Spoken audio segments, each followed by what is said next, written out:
Hello बच्चों, let us read the question.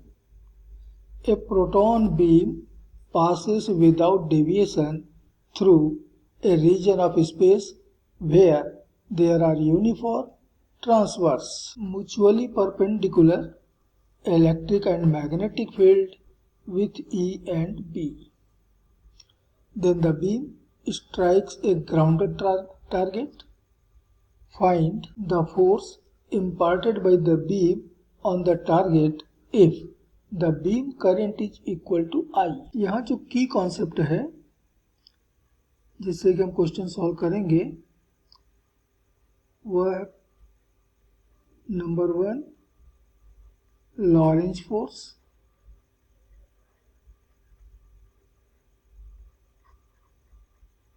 And second law of motion.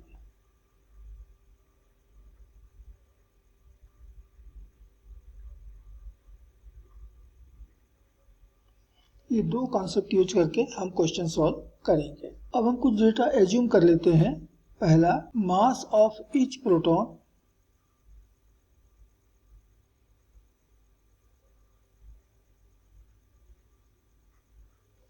ये बराबर है small m. Second, number of protons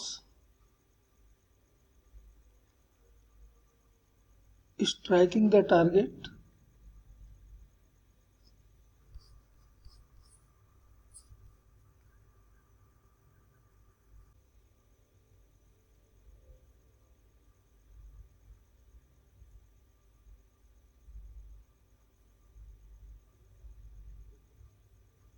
ये मान लेते हैं n है.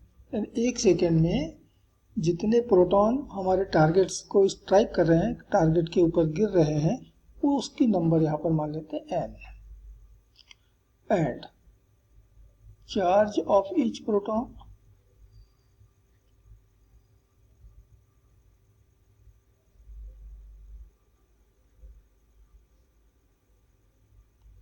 ये तो हमको मालूम ही है, स्मॉल ई के बराबर होता है. एंड वेलोसिटी ऑफ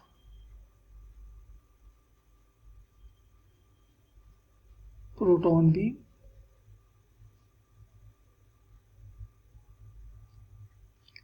ये मान लेते हैं कि v है. तो इक्विवेलेंट करंट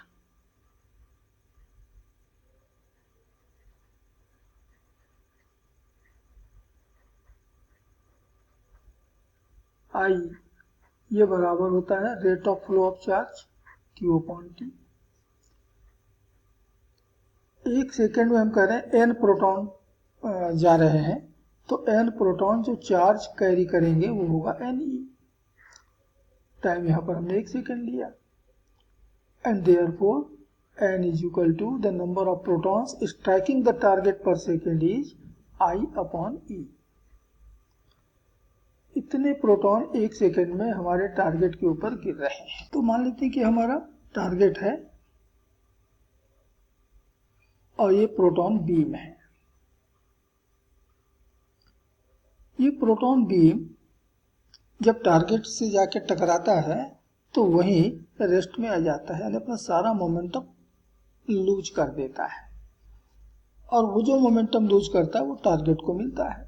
तो पर सेकेंड कितना मोमेंटम लूज हो रहा है, यही होता है force according to second law of motion. तो पहले तो हम इस प्रोटॉन बीम की वेलोसिटी मालूम कर लेते हैं. तो since the proton beam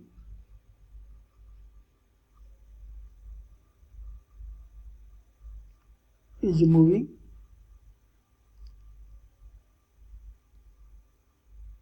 without deviation,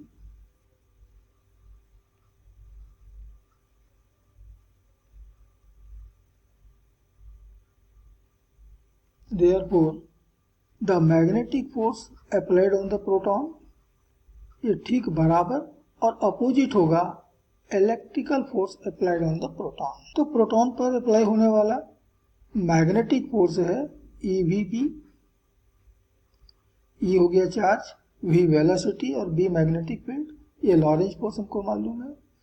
और इलेक्ट्रिक फील्ड जो फोर्स अप्लाई करता है वो होता है the charge into intensity of field. तो यहाँ से हमारा E तो हो गया कैंसिल और मिल गया हमको velocity V equal to E upon B. यानी जो प्रोटॉन है वो इतने स्पीड के साथ में टारगेट से आके टकरा रहे हैं। So initial momentum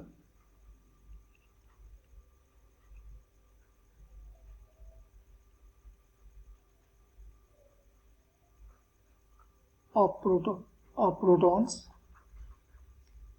striking the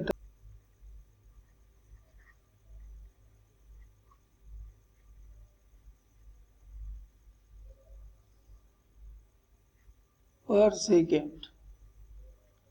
तो एक सेकेंड में हमने कहा कि n इलेक्ट्रॉन मूव कर रहे हैं, हर एक इलेक्ट्रॉन का मास m है और वेलोसिटी भी, तो इतना इनिशियल मोमेंटम प्रोटॉन बीम के पास है। एंड आफ्टर स्ट्राइकिंग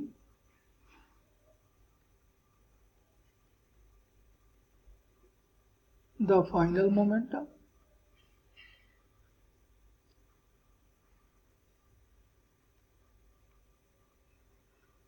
ये तो जीरो होगा क्योंकि टक्कर के बाद सारे प्रोटॉन रेस्ट में आ गए।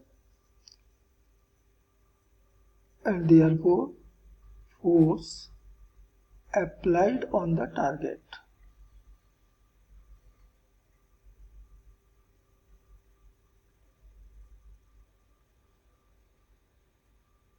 F is equal to the change in momentum upon time interval। तो मोमेंटम में चेंज आ रहा है n mv माइनस 0 और ये पूरा काम हो रहा है एक सेकेंड में। अब यहां मैं n की वैल्यू रख देता हूं I upon E into mass m और v की वैल्यू भी रख देते हैं E अपॉन बी।